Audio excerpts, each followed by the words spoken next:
What's going on, junkies? It's Brandon Dukeman here with Will Harvey, and thanks for joining us today for another exciting episode. Uh, be sure to follow us on Facebook at facebook.com/groups/wealth junkies and join us there. We're doing a lot of fun stuff and a lot of wealth creation in that group. And tell your friends about us so that way we can grow our listenership, we can grow the group, and share as much as we can to as many people as possible. So with that, I'm going to turn it over to Will to introduce our guest for the day. Thank you, Brandon. Today on the show, we have Jeff Gargas. So Jeff is the COO and co-founder of the Teach Better team. And we really didn't talk much about it before we started. So I have no clue what that is or what he does. But Jeff, thanks so much for coming on our show. Can you just give the listeners a bit more about your background and what got you where you are today? Yeah. So first off, thanks for having me on. I'm super excited to be on here. So real quick, the Teach Better team. So we work with schools and districts, teachers and educators, primarily K through 12, but some in higher ed as well. And we do a lot of professional development training and work with them. So that's sort of where we're at. We do a lot of support pieces as well. I get to operate as the COO and one of the co-founders of the company, which essentially as a COO, which means I'm basically putting out fires all day long and being interrupted most days, which is fine with me. I love it. I love what I do. I've got a kind of a wild and crazy background and somehow getting into education. I'm actually a 3-time college dropout. Who now tells teachers how to teach better, which is crazy. You got me beat. I've never found. So I'm a 2-time dropout. All right. So I've never. Wow, this is crazy. I got you, brother. Yeah. That's impressive. Yeah, I got some stories there. It just wasn't the right fit for me, which actually fuels a lot of my passion for what we do and trying to change the way people think about education and the way they look at it. The values and stuff. That's a whole nother episode probably there. But, yeah. So I have a background, prior to starting this, I was actually running my own online marketing firm. So I did website design, SEO, social media, content marketing. So did you ever graduate or are you?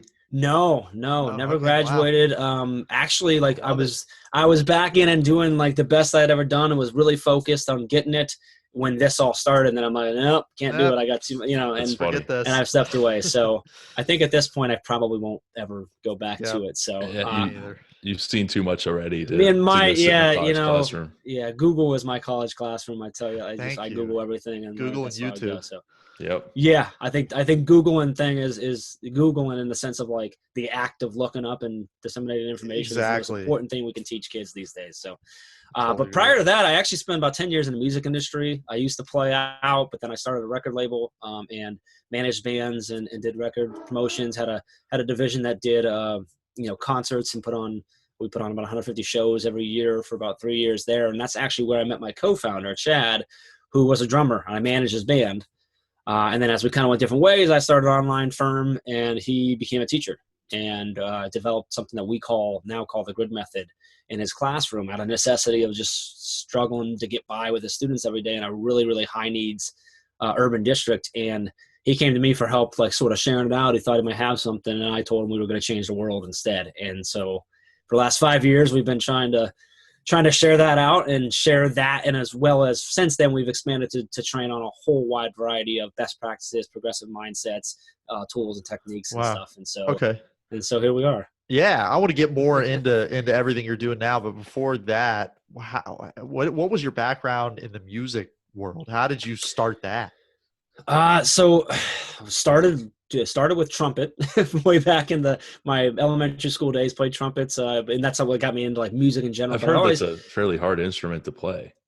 I figured it out, so it can't be that hard. Okay. My mom and dad both actually played in way back when they were younger too. My mom did it just so she could be a majorette, and my dad did it until he started playing football and stuff. So I had it laying around, and I always liked. My mom played piano, so I think I just got that. And I always just loved music as a kid, and a very eclectic taste. And from a very early age, I had the typical dream of I was gonna be a rock star, right? I wanted to be John Bon Jovi, and stuff like that. So as I got older, I started playing in bands and stuff, and so I played guitar. I learned how to play guitar and was writing a lot. So I was actually lead singer and played rhythm guitar for a band for several years. And my sort of vision shifted from wanting to be a rock star. I had this sort of vision of I'm going to be a big rock star, and then I'm going to start a record label and help other people become rock stars too. As I got a little bit older, I realized that the first part was really, really hard. Not that the second part was easy, but I'm like, oh, maybe I can move into the second part. And Started putting on shows under the name of FTF Records and kind of formed the label that way. And my band was the first one, like we put out an album with that name on it, and then kind of went from there. That band went away, and I started working with at the peak of everything. I was working with 5 different artists under either recording contracts or management, all local to my area. I had one that was in over in Baltimore, and they toured regionally, and one that toured a little bit internationally and stuff. So. But I really got, I loved it. It was just a tough time in the industry, especially to be a record label, especially to be a small record label. So, it just didn't work out. Okay. So was that kind of your first business venture? That was my first real legit business venture, going into that. And that was a tough one. I learned a ton there. I still reflect back on all that now. And so I had my really first big failure, crash and burn kind of thing, and had to really reflect on my life and figure out where I was going and stuff. And it's been what was that failure? I'm sure you're grateful now that you went through all that, though, right? I am. Yeah. I talk about it all the time about how I'm so grateful for all. I always say that I'm fortunate enough to have failed a lot. And I might not, right? You don't really like the failure at the time, but if you can learn how to reflect back and pull something from it, they're priceless. That's so true. Yeah, that particular one, the label it was a tough time in the industry. CD sales were right on the end of being nowhere, not being a thing anymore. Right. Everyone in the industry, especially us, in the smaller independent labels, were trying to figure out what's the next piece. There was these download cards, or was it going to be the streaming stuff? Or was it going to be iTunes? But you couldn't really get on iTunes without going through third parties and all it. It was just a tough spot. And I had always promised myself as an artist that if I ever thought about being sleazy or taking advantage of my artist, that was the day I had to call it quits. And I just got to the point where it just wasn't making money. We were losing money trying to invest in artists. And I said, I either need to start taking advantage of artists or I got to get out of here. And so that was it. I said, I got to shut it down. And that was tough because, for 5 years I was that, it was FTF Records. So in the local area, people called me Jeff TF. So it was Wow. And I was kind of cool. I was starting to become sort of a guy that was always around trying to invest in a lot of bands. And I was trying to just be the guy that could try to help you put some pieces together to get to that next level, not to the top level, but at least to the next level, and go there. And I just had this, I had a really rough, I crashed and burned. I went into a depression mode, kind of hid from everyone. And just, it all kind of culminated with me crashing into my wall and hitting the ground just in tears. And my wife stopped and asked me what was going on. And I just looked at her and I'm like, if I'm not Jeff TF, who am I? Oh, wow. And my wife, because she's so amazing and doesn't even realize how awesome she is sometimes, she just looked at me and she goes, well, you're Jeff, and I love you. And she walked away, and I'm like, I didn't realize, it's a big lesson of, I took from that of, if you are not okay, if you're not enough and you're not you without that success, you're never going to be with it. You have to so true. Be good with you as a person, or else whatever your success is, it doesn't matter. If you tie it to a label or a nickname or, a business, whatever, that's not going to work. So that was a big one. I have to remind myself of that a lot of times still, but I've carried that with me since. It was a big crash and burn, but an important one in my life. So I was listening to, I think it was a Joe Rogan podcast. It was him, and I believe it was, I forget the guy's name. The Smashing Pumpkins lead singer is Billy Corgan. Billy Corgan, yeah. Yeah. And he was talking about how dirty the whole record label world is, and how they just basically try to milk the artists that they work with, because they give them 4 years, because typically that they're people are a flash in the pan, and there's only a finite window to make money off of them. And you kind of just alluded to that. Is that how that business operates? Yeah.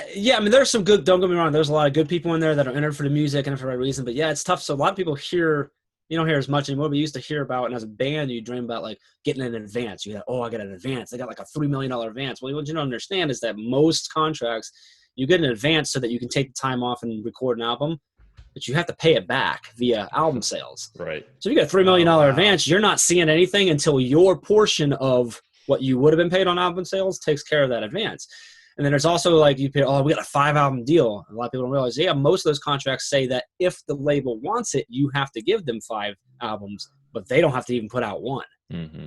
So you can invest all your time, so you can pour everything into an album that they now own, that you can't go record anywhere else, and they don't even have to put it out. Now, that's not every contract. That's a lot. They've changed a lot because artists have more voice now, and a lot of independent labels, like your wind-up labels, records and stuff like that, have kind of changed a lot of things and stuff. But And honestly, looking back, like one of the reasons why we didn't do great financially is because I didn't do those things, right? I figured out real quick, well, that's why they do those, Exactly. right or wrong, and they, that's financially why they do that. And it used to be as a label, labels were the gatekeepers. Like you couldn't get in there. You didn't have TikTok and Instagram and all these things. We're like right now, as an artist, you can just put it out to the world, and the market will tell you whether you're good or not, right? And you don't ever really need a label, right? You can get out and do things. You don't necessarily need to be on iTunes even, because you could sell it off your own site and do it on YouTube, right? Yep. Back then it was a label, so they would just bring in bands after band to band. They throw a whole bunch of crap against the wall, and hopefully a Michael Jackson would stick, right? Right. And then they'd make it all back, and then they'd own that person forever. It's just, it's a tough industry. Wild, man. It's probably worse now. I've been out for a while. It's probably worse now because bigger labels are suffering because it's harder, because you got streaming and all this stuff. And it's probably more difficult because the amount of social media out there that can provide artists that waters it all down. Right. Yeah, so there's so much to choose from, and you, as a record label, I'm sure you have to be extremely picky with who you're selecting to be with you. Yeah, there's no you used to hear A&R, which is artist and repertoire, which A&R reps, like typically their job was to not only go find an artist, but then develop that artist. That doesn't happen anymore because there's no time to develop an artist anymore, because they can't invest that money into it. So when you're seeing like people get signed or big deals is when that artist has already built something probably on YouTube or right now, maybe it's on TikTok, maybe it's on something else, right? And the label's like, oh, we need to get a piece of this. Let's see if we can give them enough value. And I think because of that, if the artists realize that they have the leverage, they're getting a better deal. Hopefully, it's hard to say. Yeah, and it's a tough industry. It's changing, so we'll see where it goes from here. But I think labels are even more so going to change or be gone over the next at least 5 to 10 years. So everything's changing. And a lot of it's one hit wonders too. They'll make a great song and I'm sure that's devastating to the label industry. So it's really tough as an artist too. Right. You think, oh, we made it, and you're like, oh no, you haven't made it. You just started with the one hit, right? So I think as an artist, it's better like just bust it out on your own, because one hit or not, you own it. You're in control of everything, so you can't get dropped in and lose everything you had and stuff. True. So yeah. Well, tell us about after you had that kind of identity crisis when everything went downhill with a record label company that you own. Where did you go from there after your wife kind of gave you a little encouragement? Yeah, well, it took me a long time to realize. So like I say that as if it snapped right there, but it took me a long time to realize what she said that day in the hallway, and for me to like take that to heart and change. I actually went back to back when I was a teen, started my life in the fast food industry, restaurant running. I was able to get promoted to a shift manager early on and learned it. So I actually went back and worked at a fast food restaurant, ended up being an assistant manager. While I was trying to figure out what I was doing, I went back to school again, started toying with things. Was that pretty humbling to go from, owning your business in your time? Oh, you talk about, that's a lot of where the sort of depression and the self-doubt, because I'm like, oh, like I was like a business owner. I was, a big guy. I'm an entrepreneur. And now I'm working at Arby's again, which don't get me wrong, Arby's is an awesome company. Still love them, think they're a fantastic company. But like, at that time, I'm like, okay, now I'm back to where I was when I was younger. Right. Now I'm like, in that, and I got a buddy who's driving through who used to be like, they'll kill it with your record label, and now he's saying, can I have some extra barbecue sauce, right? And I'm like, whether he was judging me or not, it didn't matter. I was judging the heck of myself. Slice so of humble pie. Yeah, it took me a while to get back. That was number 2. That was the second time. Technically, I think it was actually 4 times, but it's one was technical. Man, that's crazy. So I tried to figure out. I ended up going. So I went back to school, there, and was trying to figure out where I was going and just bounce, kind of just testing things out. And then that's where the website design stuff come on. So with the label, because we didn't have any money, like I had to learn how to build websites for my bands and for ourselves and stuff. So a guy I know and I had built a few together, and we had a city in Ohio reach out about us building their new website because they liked one of the things on. We're like, oh, that's not a thing we do. And he's like, what should I do? I'm like, well, quote them this. I went really high, and they said yes. And I'm like, oh, okay. Wow. Maybe this is something we can do. And so I kind of ran with that. He wasn't really ready to run with it. So he's like, yeah, okay, just go, dude. And I went, and I started that and started building websites. And then that's sort of where I really figured out, because I was young still at the time, they were asking, well, what do you know about social media? And I'm like, well, I know some of it about, right? Like I knew how to hack MySpace for my bands, right? So, but I'm figuring out this Facebook thing, and Twitter was just starting to come along and stuff. So then I started dabbling in the social media stuff. And then obviously with the website, I started, learning more about SEO, and then content marketing was becoming a thing. So I really caught wind of that. So I really started falling in love with like social media and content marketing. So that's really where I started to work with my clients at and build up a decent client base, and was running that. And Chad at the time, so he was a band that I managed, and then obviously split. He went and became a teacher. And then that's why he came to me when he realized he thought he had something. He was actually getting stopped in the hallway by other teachers asking the questions about this thing he was doing. And he's like, well, maybe if I like put it online somewhere, I can get to my class on time. And he came to me about creating an ebook. He's like, hey, you've done this before. What do you think? And that's where, it kind of led into everything else. So. Wow. So what, when you were doing, where did you leave it with when you were building websites and all that company? How did you exit that? So I was actually still doing that for the first 2 years of this company. So I was still working, Chad and I he was still teaching. I was still running that for the first about a year and a half-ish.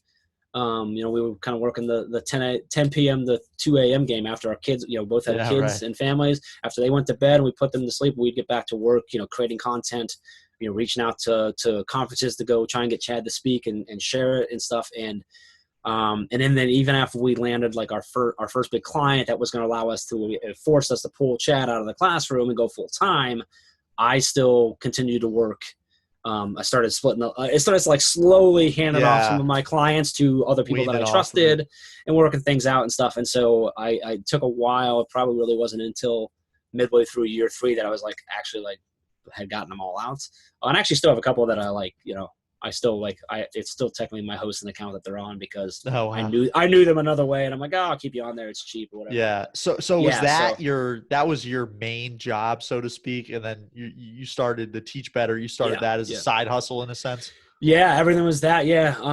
That was what I was doing full time. That was my full-time gig. And then stepping away, was as this started to grow. And I saw not only that this had some really great potential, but also that I had a different passion for it. Like I had a drive for what we were trying to do, and the results we were seeing in schools with students just was unreal. And I decided it was the first time in my life. This is the first time in my life that I like put all my eggs in one thing. Like most people know me. It's like, oh yeah, Jeff's got another thing. I always had a whole bunch of things going on, and this was the first time I'm like, nah, I got to stop all this other stuff. You focus solely on this. Yeah. Very cool. Well, tell us about what do you guys do? Yeah, so we provide professional development, or in education, everyone just calls it PD, right? That's just continual education and growth for teachers, and we do that. We have an online academy where they can get on-demand courses there. We have free and paid courses. We got a subscription model, everything like that, and then we do a lot of live PD. We're actually going to schools or conferences or events, and we're training teachers there. And that can range anywhere from going and just introducing a new concept to them, or running a 1 or 2 day workshop, or what we really love doing is where we actually partner with a school or a district, and we work with them on a 3 to 5 year plan of actually implementing some initiative. And there's a wide variety of things that we work on. Obviously, I mentioned the grid method. That's our proprietary system that we created. It's a framework for mastery-based personalized learning. That's sort of like, I describe it as, that's kind of like our Big Mac, right? Mm-hmm. And then we've got something called Teach Further model, which is a really cool lesson design model that connects every lesson to community partners, and the kids operate in mock internships, and it's really awesome. That's sort of like our 10-piece chicken nugget. And we got a whole bunch of those dollar menu items too that we train on as well. A lot of your the hot topics in education, which are things like standards-based grading and technology and social media and all this stuff too. So we train on a lot of different things. So we do a wide variety. And then we do a ton of, we put out a lot of content, in the form of blogs and videos, and we have a podcast, and we do audio blogs, and we do, we have a Facebook group that's an awesome support community for people. We do a Twitter chat every Thursday night. We do live PD all the time in our Facebook group and on our Facebook pages, and we do a lot of downloadable content like ebooks and charts or checklists and all things like that. So constantly trying to find ways to support teachers. And then we do a lot of coaching, a lot of follow-up, a lot of classroom visits and observations where we can help one-on-one with teachers in their very specific environments and helping them learn and grow, and basically just doing whatever we can to help teachers be better. Our motto, the whole teach better thing, is not teach perfect or teach better than that guy or that gal. It's teach better today than you taught yesterday, and then teach better tomorrow than you taught today, even if it's this much better, right? Right. And that's a motto that goes into anything. Like, so we actually don't say Absolutely. teach, we say be better today than you were yesterday, be better tomorrow than you were today. And it's just that little increment of continuously being better, continuously trying to improve and grow. And in our world, it's continuously trying to improve and grow for your students and to reach more students and be better for them. So That's great. Who's your client? Like, is this a B2B type of thing or B2C or yeah, blended? How's it work? it's blended, but so our B2C portion is really just our online academy. And then obviously we have the book now, so obviously teachers can purchase that. We have some workbooks and some very minor things on the website, and then we have our online academy. So those are only things that are direct to teachers themselves, and that accounts for less than 3% of our revenue. Everything else, like our clients, are school districts or buildings. So that may be the superintendent, assistant superintendent, the curriculum director, or maybe even the building like principal, depending on how everything's structured there. That's who we all actually, who signs our checks, right, and signs the contracts. But about 97%, 98% of what we create is actually marketed towards and geared towards the teachers. Because we found out that if we support teachers and we do it the right way and we provide just nonstop continual value with zero expectation of anything in return from those teachers, they're going to learn to know us and like us. They're going to trust us, and then they're going to tell their admins about us, and we're going to get the calls, which is a really great sales call, by the way, when they call you. It's a lot better than the cold dial, right? So like that's just sort of how our system works there. So like our client, like our primary focus is the districts. I mean, when it comes to like online courses, I give away free online courses like it's candy. So because I don't I'm just not worried about that. We made a decision very early on that we didn't want to build it on. We didn't want to focus on trying to take money out of the pockets of teachers who already are severely underpaid, right? Right. But we were perfectly fine taking from districts. Right. A lot of times that's state, right? That's state money. Taxpayers. Right. And that's stuff that's earmarked for this type of thing. Exactly. Right? So it makes sense, and we're okay doing that. And I've always said, regardless, and I joke about that, but like I've always told our team that as long as we stay continually focused on doing what's right to help teachers impact students in a positive way, I can sleep perfectly fine at night making some money. I agree. Because the day we stop doing that, they'll figure us out, and then they'll stop paying us, and it doesn't matter. So that's just kind of how we live by. So is this geared towards any teacher of any grade of any subject? So I mean, it's more of your teaching skills rather than what you're teaching. Yeah, and that's actually, I love the way you say it that way, because a lot of times it's use this program or use this curriculum or whatever. And there's a lot of amazing programs, a lot of amazing curriculum out there.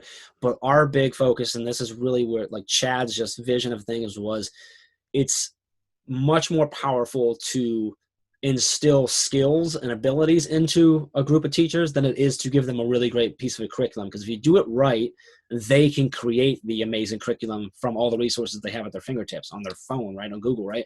So they can do that. So we really focus on instilling those skills, so that as more and more of these awesome tools come out in curriculum and all these awesome apps and stuff, they have the skills to utilize those to the best of the ability and actually get the true opportunity out of it. So that's really where we focus on that. We have teachers. So as far as the grid method, we've got teachers that we know of in 5 different countries that are running it. Obviously, the primary what we do work in is in the United States. All of our clients are in here, but we have teachers around the world that are utilizing the grid method, that share information with us and seeing results. We got them K through 12 and actually into the collegiate level and across every single content area. Wow. We've seen it, and we're seeing the same results across all of that, which is a shift in the number of students that are failing or performing average, shifting to the right of a bell curve, meaning they're now hitting or exceeding expectations, hitting that A-B level rather than just barely scraping by. So is that how you measure the growth of the teacher through the students' test scores and grades, or that's a piece of it. Yeah. There's other pieces, like having a conversation with the teachers, with students also too, like how's the general feel, like how's the engagement in your class. You can't really necessarily measure engagement based on the score, right, but how are your students responding, and how is your classroom management, how are behavior issues, are they there, are they gone? And because that was a big piece of what I saw when Chad was telling me about what he had done in his classroom, was his behavior issues had gone away in a very, very tough district, right? With tough kids that come from tough backgrounds that have it rough. He had found a way to give them this ownership of their learning back instead of just talking at them and telling them what to do, he allowed them to own it and control it. And therefore they had to be responsible for it. And from that, it was just this big, a growth or a change in the classroom management, which got rid of almost all of his issues. So we see a lot of that too. That's incredible. That's exciting. It's almost like you're a for-profit company, obviously. Yes. But you're doing a non-profit type of work. So it's kind of easy to get behind it and really know you're making a difference and an impact. I love that you say that, Will, because we had so many conversations early on about going nonprofit.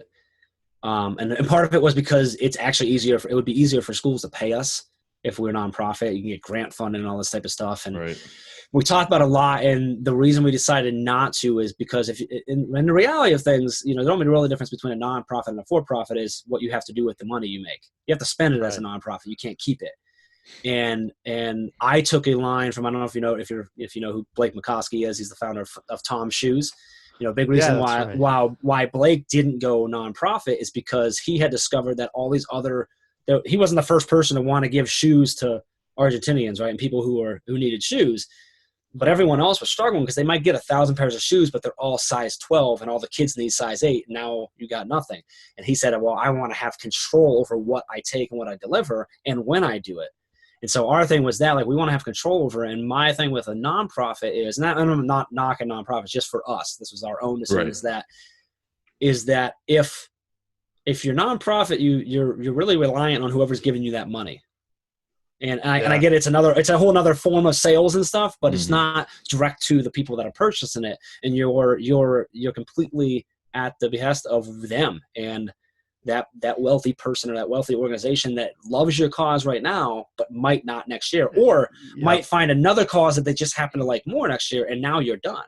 And so we said, no, we don't want to be beholden to that. We don't want to, go raise a whole bunch of money and be beholden to shareholders and stuff. So we bootstrapped everything. It was out of Chad's wealthy teacher salary and, and my small growing business. Then we just took it out of our pockets and started, with a couple $100 that we could scrounge up and put together to, we built the website on my hosting at the time, and my business kind of shielded a lot of little costs and stuff, and we did it that way. But we wanted to have full control over things to do what we needed to do, and that goes back to we were okay with that as long as we stayed true to what our mission was and what we were trying to do. And that allows us to do that. So obviously now further down the road and having all the results, it makes that easier. Sure.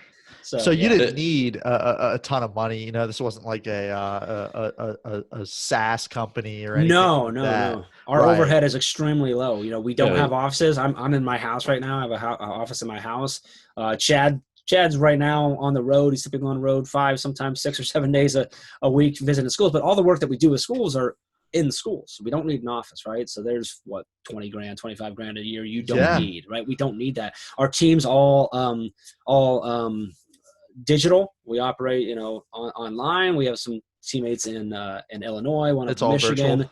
Yeah. So we're in, I'm in Ohio. Chad happens to be in Ohio too, but we have one in Michigan, one out in New Jersey, and then a few in Illinois. Great. So we're all digital, which is hard. Don't get me wrong. That's got its own components. And there's a lot of days where we really wish we had a central office, but we were able to keep our expenses very low. And one of the big things with, I think, a danger of getting money, there's a lot of money out there right now, so it's pretty easy to get. Yeah. And then it's really easy to spend and really easy to lose it when it's not your money. But then when it has to be your money, you're not going to know how to do it the right way. We figured out how to do everything with no money, which has been really good as we've been able to start actually showing profit and growing the business, because we still have that same mindset as, well, wait a minute, is this the cheapest way we can do it while still being effective and still staying true to our mission or not? So that's been key to us, I think. Wow. That's very cool. And you said you come up with a lot of free courses and stuff like that. Yeah. That's all, I mean, other than maybe a camera and a microphone to record, all that's time. That's typically overhead, like you said. Yeah, it's typically, just sweat equity. Camera, maybe a nicer microphone. And then, and I'm actually here, I'm in Stowe, Ohio, which a lot of people don't know is little Stowe, Ohio is actually the U.S. headquarters for Audio Technica. And every December they have an awesome blowout sale at their factory. So get some really expensive, nice microphones for pennies. I think that's what is that Audio Technica there? Are you rocking it? Nice. So Yep. Is it? Yeah, that's good. We have I the got same the- one. I appreciate you supporting our local economy. Yes, Yeah. absolutely. Hey, So, like, we do what we can. It's just stuff like that, operating on, we started with all our own personal stuff. Now the company, like, we are paying, buying the equipment for, but yeah, it's just basic stuff.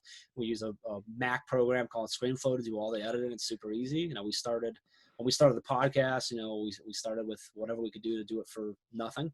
And all of our courses that way too. And our courses are pretty basic, it's images and a little bit of our face on screen. And we started with a platform that allowed us to start for free. And then we've had to expand that and put some money into it as it grew, but we did that as it grew. So everything we've done, we've been very patient in letting our audience and business tell us where we need to go next. That's great.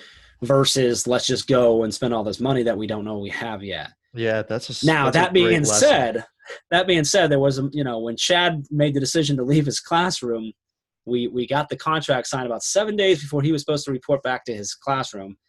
He was good. His school was awesome. He was able to walk away. He found them a replacement really quick and stuff. And he said, all right, man, I'm ready to go. Like, what are we doing? I said, all right, buddy, you got 6 months till we run out of cash. And he goes, 6 months? And I said, yep, you got 4 months. He goes, whoa, you said 6 months. I said, yep, 3 months, buddy. And we joke anytime we look at cash or whatever, we say, Chad's always like, dude, we've always been at 4 months. Like, it's just always that way. We're always looking through and looking out. And so even that's when we're so not, smart. That's how even you when should. we're not, we always operate that. We're always like, hey, we have 4 months, even if we have 2 years. A ton. Exactly. Months, yeah. Only the paranoid survive, Yeah, we're 5 years in now. So we're in the point right now where most businesses fail. And it's because they run out of cash, because they either spend it too fast, or they didn't, they expanded too much, or they're in the growth phase and need to go, but don't have any to make that next jump. And then they get, stale and they're stuck in that mediocrity space. Yeah, I know exactly what you mean. Yeah. Which is a tough spot. Yeah, absolutely. So. Absolutely. Well, what are some of the things that you're excited about and looking forward to in the future with your company and just everything? So I'm super excited. 2020 is the year that we decided to bite off more than we can chew again. I think 2019 we did it too. So we put out a book in September, which is really great, called Teach Better with Dave Burgess Consulting, their publishing company. That was really exciting. But we also, in 2019, we put on our own conference, our own Teach Better conference, which was a 2-day conference where we had about 300 teachers from 23 different states represented. Had 96, I think, sessions across 2 days of just learning and growing, networking, and having some awesome time together. And it went really well. So we're doing it again this year. So I'm super excited. We sold out this past year. We're going to a bigger venue this year. How many people did you have at it last year? We had just shy of 300. No kidding. Wow. Our goal this year, we purposely kept it small. We capped it. Actually, we were supposed to cap it earlier. I let a few more tickets go. To make it seem bigger and... Well, no, because I just didn't realize that we were at our max, and I didn't turn off the ticket, to be honest. I forgot to hit stop on Eventbrite, essentially is what happened. But we wanted to keep it small because we really wanted this. We wanted to keep it like intimate. We wanted the experience to not just be come listen to some people tell you some cool stuff, but we wanted you to then be able to hang out with them at the bar that night, right, at the restaurant, and build these relationships. And we had that energy there, and it went really. So we want to go a little bit bigger, but we don't want to go too big. So, this year we're hoping we can get 400 to 500 in, keep that small still. We got a bigger venue so we can go bigger and have a little, some more like cool things the ideas we have and stuff. So I'm excited about that. And then we actually just launched on January 2nd, we actually launched the Teach Better Speakers Network, where we're actually now representing other educators who want to get out and speak and train and share their stories. So we're working with them to help them grow their personal brands and get them into, places to speak, and working with districts and working with, conferences and things like that. So that's super exciting too. That is exciting. Wow. That's awesome. Yeah. That is some great stuff. So where's the tentative location? Not necessarily specific, but general location for the event that you guys are holding? Akron, Ohio. So okay. I'm right outside of Akron. So, the city right next to Akron. So that's where we had it last year. And we're going to do it there as well. So it's like we're going to look like we're going to be right next to University of Akron. So. Nice. Awesome. So if you're listening to this and you're a teacher, yes, make sure you keep an eye out for it, so that way you don't miss your tickets. Yep. So Yep. You might see LeBron James there too. You never know. Isn't You he know, from you Akron? might. Yeah, he's from Akron. He's got his I Promise School, which is part of Akron Public. Yeah, that's right. So it's right down the road. You get a so. twofer. Well, that's some great. people are probably like, "Who is LeBron James?" That's all right That's too. funny. Well, Jeff, we're going to jump into our Moments of Truth segment here. It's the same 7 questions we ask all of our guests, and I'm just going to start with the first one. Who is your success role model? My dad. Yeah. Just if I can do half of what for my family, what my dad did for his family, I'll consider myself a success. So that's great. What can you elaborate on that? What made him? I just my dad he retired as a VP of sales and marketing for a large corporation in the manufacturing industry. He started at the company as like a hey boy, like, hey, go break down those boxes, getting coffee, and then, worked his way up, got 2 degrees and ended up, in a nice spot. And he took care of us. He never spoiled us. He never, treated us differently, but we never I had a good life, right? I didn't have to worry about things. Yep. The lights stayed on. But he also just, even with that, he never told us that was the path we had to take. He allowed us to explore and be ourselves. And he was just always selfless in the sense of like allowing us to, to have things when he wanted to do it and, give us experiences and stuff like that. And if I could do that for my family, that's a success for me. So I love that. I love it. What's your biggest success? I think this is a weird one, but my biggest success actually just happened at the conference. So it's interesting. I'm the youngest of 3 brothers, and my middle brother, I've always really looked up to. He's kind of a hard-headed guy, but super successful too. And I've never felt like I was like living up to his expectations or was able to meet that bar. And at the conference, he stopped in because he was in town. He wasn't really in town. He was 30 minutes away and swung in. I didn't even know that he knew I had the event going on. And he looked around or whatever, and he left or whatever. And then about 5 a.m. the next morning, I got a text from him that said, "I'm proud of you." And he had never told me that before. Oh, wow. And it was just one of those moments. I'm like, you know what? Take it all off. Everything else can fall apart. Like, that was good. That's right there. Cool. So it's just those little things in your life, Yeah. So, you don't realize it until it happens. You're like, man, I needed that. That feels, yes. This is what I've been working for. Yeah. And the best part is he has no idea he probably has no idea how, what that meant to me, which is another piece of it. Right. So, right. Wow, well, you can share this episode with him, and now he'll know. Yeah. He won't listen. No, that's okay. That's okay. That's funny. He might. I don't know. It's taken my mom, however many episodes. She let me know the other day that she's like, I'm finally listening to something. Thanks, Mom. So, funny. Yeah. What's a typical day for you look like? Never really typical. I like to joke that my day is basically consistent interruptions, in a good way, in the sense of, well, my team reaching out and doing, because my hands, I'm in a little bit of everything, and which I love. So it's constantly just interrupted. But a typical day, I'm usually, I get up in the morning. I get my kids off of school because I have the flexibility to do that, which is awesome. So I get, I walk my son and my daughter to school, and then I usually, before that, I take some time to do some reading or writing with my cup of coffee in the morning. And then it's a mix of meetings, calls, things like this, or, doing some editing, maybe, podcast, or do some recording. And then I do get to travel a decent bit. So if I'm not traveling, that's my sort of typical. If I'm traveling, it's who knows what's going on. Right. So. Right. Yeah. Up to the day. Yeah. That's great. What's your favorite quote? Favorite quote is, "A man may fall several times, but he has not failed until he says someone pushed him." I have no idea where I got that, but I've had it that was literally on my MySpace profile. So that's how long ago it was. I just always loved that. And take responsibility for your own actions and what happens in your life. I love that. Yep. That's huge. It is. Yeah, everybody's sitting there, wanting to blame somebody else for blaming somebody else for why they're, not successful, or why they have no money. Yep. You're you're the one responsible. And when you do that, when you blame someone or think that it's from somewhere else, then that prevents you from being happy for others for having success, because you think it's taken away from yours, and that's just it's not cool with that. That's right. So, that's why I see I lean pretty far right, and I see a lot of people on the left talking about you know, the whole 1%er thing, and Jeff Mhm. Bezos and how he's the rich are hoarding all the wealth, and it's like it couldn't be further from the truth. Jeff Bezos made his money by providing tremendous value to a lot of people Sure. in consensual transactions. I mean, think about it. Without him, you can't right. you can't get something in 24 hours, you know, that Yep. you wouldn't have been able to get. Yeah, we tend to leaving your couch. We complain about it, but we all still go to Amazon. Correct. Yeah, exactly. I don't remember the last time I've been to the store, and Yeah. you know, I'm just like, oh, I need this. Yeah. Bill Gates, Microsoft, you know, they didn't get their money from stealing from homeless people or anything like that. No. So, Just, yeah, I agree with that. I love that quote. Yep. What are some of your hobbies?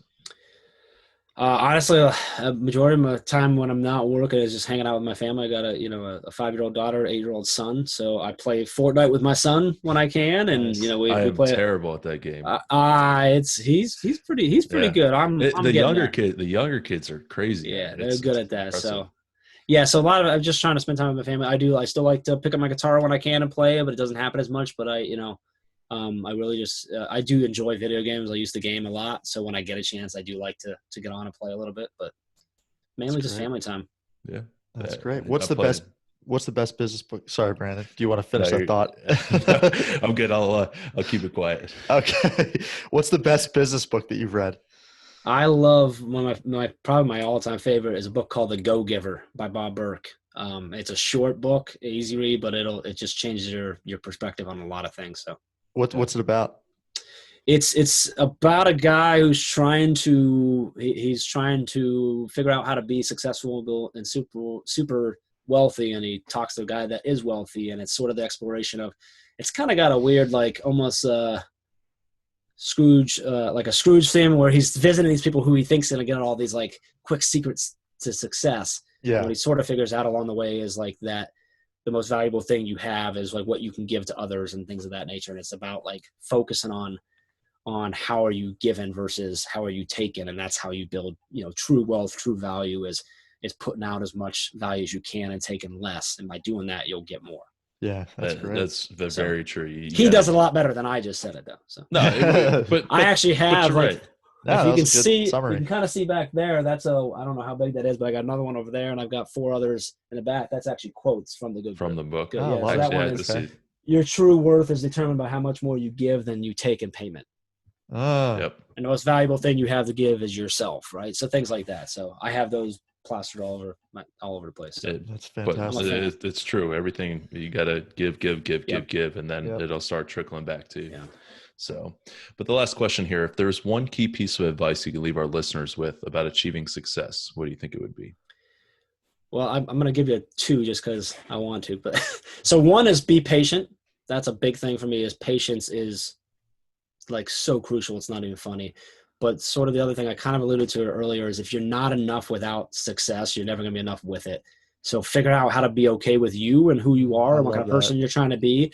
And then be okay with that person in whatever role you end up playing, whether that's starting your own business or being, the number 2 employee somewhere or being the number 50 employee somewhere or whatever. You got to be okay with you first, or none of that other stuff's going to matter. And I think that's an important lesson for anyone, really. Yeah, that's really good. That's huge. Yeah, it is. Absolutely. So Jeff, how can our listeners get in contact with you and how can they find your book? Yeah. So everything with the company stuff's over at teachbetter.com. We tried to make that simple. The academy's teachbetteracademy.com. You can get there from the teachbetter.com. So that's all the blogs, the books there, the podcast, everything like that. I'm on most of the social channels, but on Twitter is kind of where I do a lot of living. It's a big space for educators right now. So I'm just at Jeff Gargas, JeffGargas.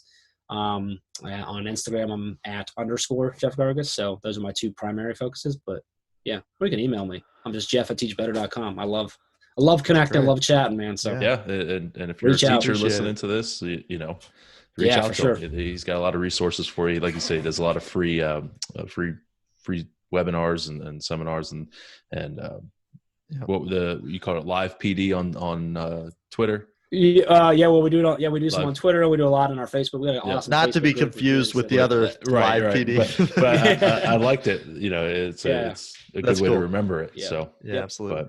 But Jeff, we appreciate you being on the show today and sharing what you're doing, and the difference that you're making in a lot of teachers' lives. I got, my sister used to be a teacher. My mom is a teacher. So, Nice. I completely can relate with, what you're doing. And so we appreciate you being on the show today. I appreciate you guys having me on. Really Yeah. do. Thank you. We'll see Thank everybody you. tomorrow.